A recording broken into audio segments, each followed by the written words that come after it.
안녕하세요. 디지털 공학의 그 이론 수업을 시작하겠습니다.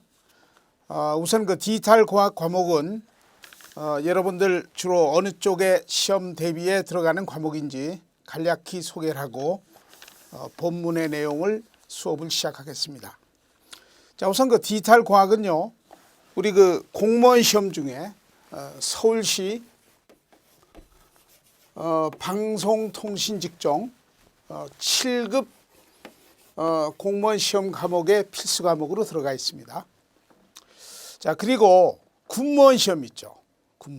군무원의 그 정보통신 직종, 정보통신 직종의 7급 시험 과목에도 디지털 과학이 부과되고 있습니다. 군무원의 7급, 그리고 7급 이상의 상위 직급에도 디지털 공학을 부과하는 또 그런 또 종목이 있겠습니다. 그리고 또 군무원 직종에 총포직이라든지 뭐 유도무기, 뭐 의공 관련 또 몇 개 파트에도 전자회로가 아니라 디지털 공학 과목으로 시험을 부과되는 그런 과목으로 여러분들 준비를 하시면 되겠습니다. 그리고 국가직의 5급 과목에 5급 공무원 과목에도 디지털 공학이 시험 문제로 부과되는 선택 과목으로 들어가 있습니다. 그 이외는요, 전자회로 과목으로 디지털 회로 파트가 약 25%의 출제 기준을 갖고 있는 그런 쪽에 속하는 또 과목이 되겠습니다. 그러니까 디지털 공학 과목으로 시험 볼 때는 전자회로의 디지털 회로하고는 좀 개념이 다르게 순수하게 디지털 회로 설계나 해석에 관련되는 좀 깊은 내용들이 시험 과목에 출제가 되고 있다 하는 걸 참고로 말씀을 드리겠습니다. 자, 이렇게 해서 우선 디지털 공학은 크게 나누면 지금 제가 흑판에 써놨습니다. 이제 첫 번째 섹션은 디지털 회로의 기본 이론 하는 내용을 먼저 쭉 공부를 하시고, 그다음에 두 번째는 디지털 회로의 조합논리 회로를 우리가 설계하는 조합논리 회로 설계 및 해석에 관련되는 파트가 두 번째 섹션에 들어가 있고, 그다음에 세 번째 섹션은 조합논리 회로에 우리 디지털을 응용하는 조합논리 회로 설계 및 해석에 관련되는 파트, 이렇게 세 개 섹션으로 크게 구성을 할 수가 있고, 또 마지막으로 디지털 회로의 응용이라고 볼 수 있는 AD 컨버터나 DA 컨버터 회로에 관련되는 그 부분은 뭐 시험 문제에 많이 부과되지 않지만은 그 응용 파트가 또 포함이 되는 이런 크게 나누면 4개 섹션으로 구분해서 지금부터 수업을 진행을 하도록 하겠습니다. 자, 그리고 대부분 시험 문제 출제되는 파트는 골고루 출제가 되지만은 그래도 디지털 공학은 주로 상위 직급으로 시험 과목으로 많이 채택이 되고 있습니다. 그래서 대부분 어떤 문항들이 출제가 되느냐 하면, 첫 번째로 우선 기본 회로 파트가 먼저 숙지가 돼야 되겠죠. 그러니까 출제되는 주요 핵심 내용은 우선 디지털의 기본을 먼저 여러분들 숙지를 하셔야 됩니다. 어떤 진법의 개념부터 또 디지털 회로에 사용이 되는 어떤 기본 게이트, 어떤 디지털의 부품이라고 볼 수 있죠. 이런 기본 게이트라든지 또 디지털 회로의 논리식을 표현하는 방법, 또 간소화시키는 방법, 뭐 이런 것들이 전부 기본 이론 파트에서 쭉 다루게 되겠습니다. 자, 그 다음에는 회로 설계 파트로 들어오면 이제 조합 논리 회로 설계 쪽으로 들어갑니다. 그 중에 우리가 MSI 또 LSI, 그렇죠? 중규모 IC, 대규모 IC라고 우리가 이렇게 간략하게 표현할 수가 있겠습니다. MSI, LSI를 가지고 어떤 회로 구성하고 해석하는 그런 응용 파트가 또 시험 문제에 빠짐없이 출제가 되겠습니다. 자, 그 다음에는 순차 논리 회로 파트로 들어오면 아주 중요한 파트가 바로 플립플롭 하는 게 있죠. 플립플롭. 플립플롭의 종류 및 개념, 우선 요걸 먼저 숙지를 한 다음에 플립플롭을 가지고 우리 회로 설계할 수 있는 그런 파트, 플립플롭의 응용 파트가 되겠습니다. 그래서 그중에 아주 대표적인 게 카운터 회로 설계를 꼽을 수가 있겠죠. 반드시 디지털 공학 쪽의 시험 과목에는 카운터 회로 설계 파트가 꼭 부과가 된다. 이렇게 보시면 되겠습니다. 그 다음엔 레지스타 회로 설계하는 것들. 그렇죠? 크게 나누면 이렇게 순차 논리의 플립플롭의 응용에 관련되는 이런 회로들이 조금은 깊게 정리가 잘 되줘야 되겠습니다. 그리고 아까 이야기했던 AD 컨버터나 뭐 DA 컨버터에 관련되는 회로 응용 이런 것들이 주로 기본적인 출제 핵심이 될 테고, 그리고 그 IC 내부 회로 있죠? IC 내부 회로. 이것을 우리는 논리전자 회로라고 이야기를 합니다. 논리전자 회로. 이게 좀 공부하는데 조금은 어렵게 느껴질 수가 있어요. 왜냐하면 아날로그 소자 가지고 뭐 트랜지스터나 또 모스 FET나 또 다이오드 같은 아날로그 소자로 이제 구성을 시켜 가지고 바로 이런 논리전자 회로는 바로 어떤 기능을 나타낼 때 또 어떤 기능 동작을 갖고 있는지를 물어보는 조금은 좀 어렵게 느껴지는 이런 파트가 또 시험 문제에 빠짐없이 출제가 되겠습니다. 자, 이렇게 해서 이런 것들이 기본 핵심이 되고, 또 디지털 공학은 시험 문제가 조금 어렵게 전문적으로 이렇게 깊은 내용을 시험에 출제할 수 있다. 그런 각도에서 여러분들 쭉 대비를 하시면 되겠습니다. 자, 그리고 우리가 사용하는 교재는 원래 이 공무원이나 공기업이나 뭐 단적으로 이제 공채라고 우리가 종합할 수가 있겠습니다. 바로 이런 공채 관련 쪽의 디지털 파트는 우리 디지털의 어떤 오래된 기본 교재라고 할 수 있는 만호가 작성한 디지털 회로 설계하는 그 교재가 우리 공채 시험에 대표로 많이 쓰는 레퍼런스 교재가 되겠습니다.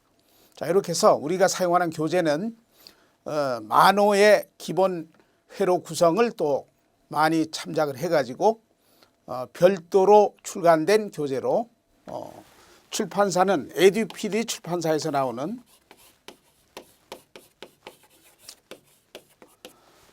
에듀피디 출판사에서 우리가 새롭게 그 교재가 출간이 됐습니다.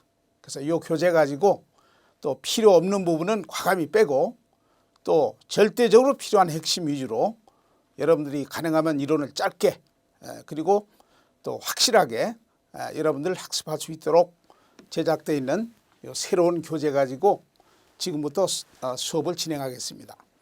그리고 여러분들이 공부하는 내용은 우선 파트별로 기본 예제들이 있습니다. 우리 이론서 내부에 그 기본 예제를 반드시 여러분들 숙지를 하셔야 됩니다. 그래서 예제를 풀면서 합격할 수가 있기 때문에 먼저 기본 예제 풀면서 이론을 쭉 정리한 다음에는 이제 최종적으로 디지털 공학 전반적인 연습 문제가 있습니다. 그렇죠? 요거는 기본적인 차원의 연습 문제라고 일단 볼 수가 있겠습니다. 그래서 다 이론이 끝나면 전반적인 기본 연습 문제를 먼저 같이 풀겠습니다. 이제 그런 다음에는 디지털 공학이 아까 이야기했던 것처럼 상위 직급에 보통 7급 이상의 시험 문제를 많이 부과하고 있는 과목이기 때문에 이제 두 번째 연습 문제는 조금 난이도가 높은 이제 디지털 공학의 어떤 응용 핵심 연습 문제 가지고 이제 두 번 연습 문제 2회에 걸쳐서 같이 공부를 하면은 시험 대비가 완벽하게 여러분들 정리가 돼서 이제 높은 점수를 받을 수가 있겠습니다.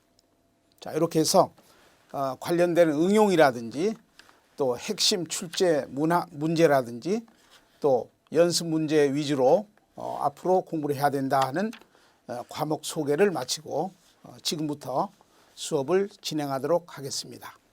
자, 첫 번째 섹션은 디지털 회로의 기본 이론 파트가 되겠습니다. 자, 이렇게 해서 우리 교재를 보면서 우리 예제 풀어나가면서 꼼꼼하게 우리 디지털 공학 과목을 정리하는 그런 차원에서 이론 수업을 쭉 진행하겠습니다. 자, 우리 교재를 쭉 보겠습니다. 자, 우리 교재 보면 6페이지에 1번 섹션이 나옵니다. 디지털 회로의 기본 이론 이렇게 해서 1번 섹션이 나오는데 우선 거기에 보면 이진수와 코드하는 이런 파트가 시작이 되겠습니다. 이진수와 코드.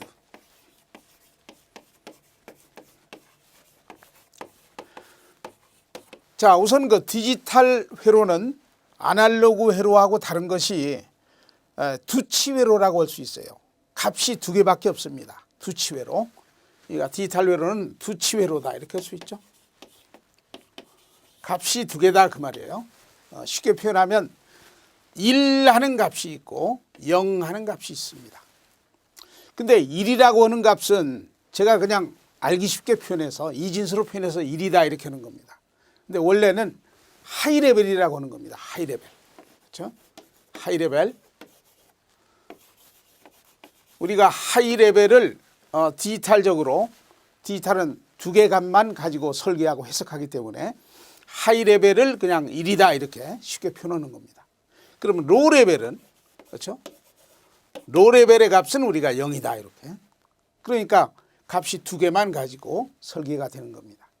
그러니까 원래는 하이 레벨, 로 레벨 이렇게 데이터북에도 제시가 되지만은 우리가 하이 레벨 하는 영어 대신에 1로서 생각하고 로 레벨 하는 영어 대신에 0으로 생각해 가지고 해석하고 또 설계를 쭉 해 나가도록 하겠습니다.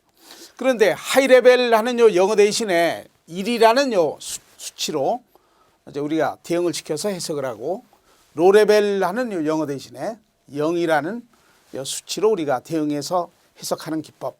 이것을 정논리 방식이라고 하는 겁니다. 그 정논리가 좋은 거예요. 근데 하이 레벨 하는 영어 대신에 요걸 0으로 생각하고 로 레벨 하는 요 영어 대신에 요걸 1로 생각할 수도 있겠습니다. 그렇죠? 물론요, 반대적인 어떤 수치를 대응시키고 있죠. 바로 이런 시각에서 우리가 해석할 때는 분원리 방식의 해석이라고 이야기를 합니다. 뭐 굳이 분원리로 해석할 하등의 이유는 없지만은 경우에 따라서는 어떤 분원리 개념도 거론될 수가 있기 때문에 우리는 정논리 개념으로 해석을 해나가면 혼돈이 되지 않고 쉽게 정리해 나갈 수가 있겠습니다. 그런데 아날로그는 다치회로입니다. 값이 그야말로 십진수로 표현되는 실제 값을 그대로 그 레벨을 그대로 가지고 해석하는 것이 아날로그입니다. 그렇죠? 그러니까 디지털은 값이 두 개만 가지고 해석하지만은 아날로그는 여러 개 실제 값을 가지고 해석하는 것이다 하는 게 다른 점이에요.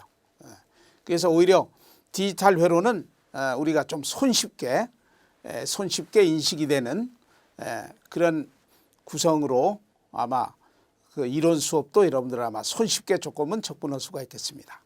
그렇지만은 아까 그 앞부분에 파트별로 주요한 출제 그 문제라든지 이런 걸 소개할 때 깊은 내용들이 디지털 공학에 출제가 되기 때문에 뭐 너무 쉽다 하는 이런 인식보다는 이런 기본을 가지고 응용을 아주 깊게 해나갈 수 있는 그런 공부 자세가 아주 중요하겠습니다. 자, 그래서 어쨌든 디지털은 두치회로입니다. 그러니까 수치로 표현하면 1과 0밖에 없는 겁니다. 그렇죠?